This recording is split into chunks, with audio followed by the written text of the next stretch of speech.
week you saw that we are working on canning some meals for winter and for emergency quick heat and meat things, just to make life a little bit easier and to be a little bit more prepared. And as you can hear in the background, we do have one meal in the canner right now. And while that's going, we're going to go ahead and get a jump start prepping the next meal, which we're going to be doing this week, and that is a chili con carne with ground beef.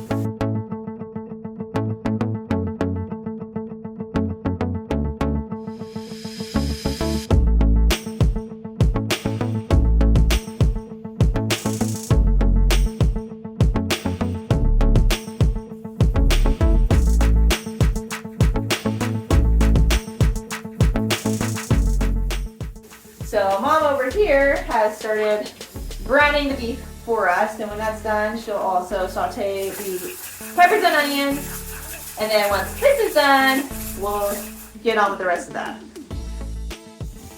Just like the Cajun beans, first thing we're going to do is drain these kidney beans that have been soaking overnight. After draining off the soaking water, we're going to put the beans on the stove with 5.5 cups of fresh water, 2 teaspoons of salt, bring it to a boil, then let it simmer for half an hour.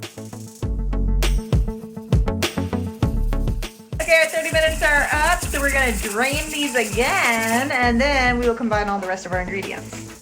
Now, due to space restrictions, because we already have the canner going and I only have so many burners, we went ahead and browned our ground beef ahead of time. This is 3 pounds of ground beef. The recipe says that once you finish your beans, then you do it all. We just did it ahead of time to save time.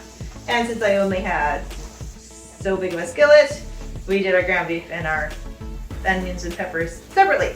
But they're all cooked, so now we just gotta combine them.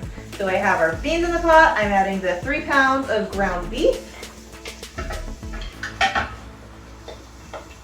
And we have sauteed 1.5 cups of chopped onions and 1 cup of bell peppers. We also have our seasonings. Now the recipe calls for 3 to 6 tablespoons of chili powder, salt and pepper. That's it. But I personally like other spices in my chili, and the beauty of this is that you're making it for your family. As long as you're using dry spices, you can customize it however you want. So I also added cumin and garlic powder and oregano, because that's what we like in our chili.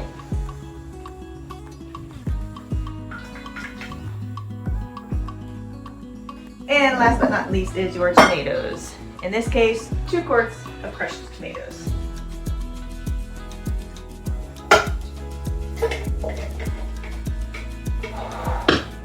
We're going to heat all this through at a good simmer for 5 minutes so that it's heated completely through before we start putting it into our jars. Side note, our jars, cans of crushed tomatoes just from Aldi, they ended up being not an even 2 quarts when we used them out of the can. So we actually do have a little bit more, but I think because of it being a liquid and an acidic, that it's okay. It's not gonna mess it up when we add a little bit of extra tomatoes to our chili. Even with the extra tomatoes, this is quite thick. Okie dokie. Chili has been simmering for several minutes now. It's time to get it in the jars. Once again, we are going to be filling it to a 1-inch headspace.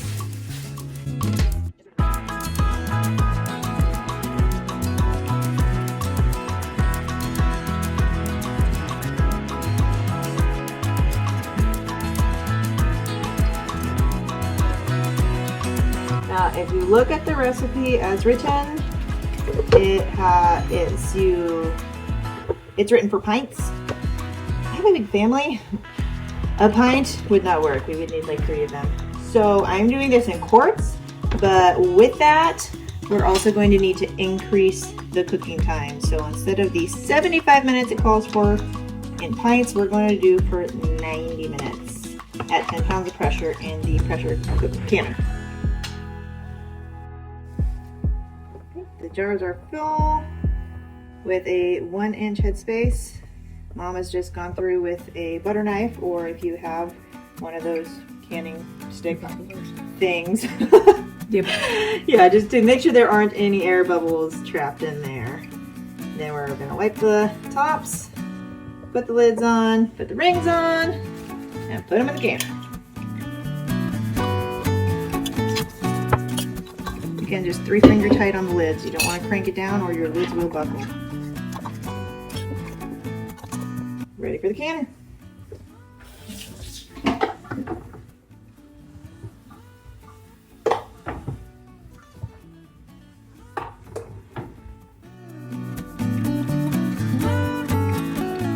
It's hard to see, but there is steam coming out of this little nozzle here now. So we're gonna start a timer for 10 minutes and then put our weight on here at 10 pounds. And as I said, since these are quartz, once it starts making its noise and releasing steam, we'll set a timer for 90 minutes.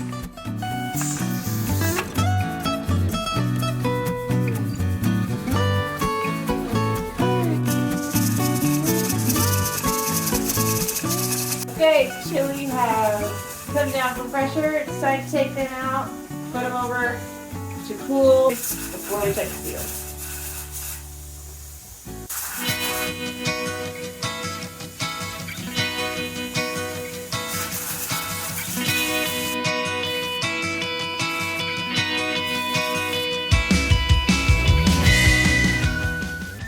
Like I said, these will just sit here undisturbed, and then we'll check to make sure they were all sealed and put them on the shelf until ready to eat.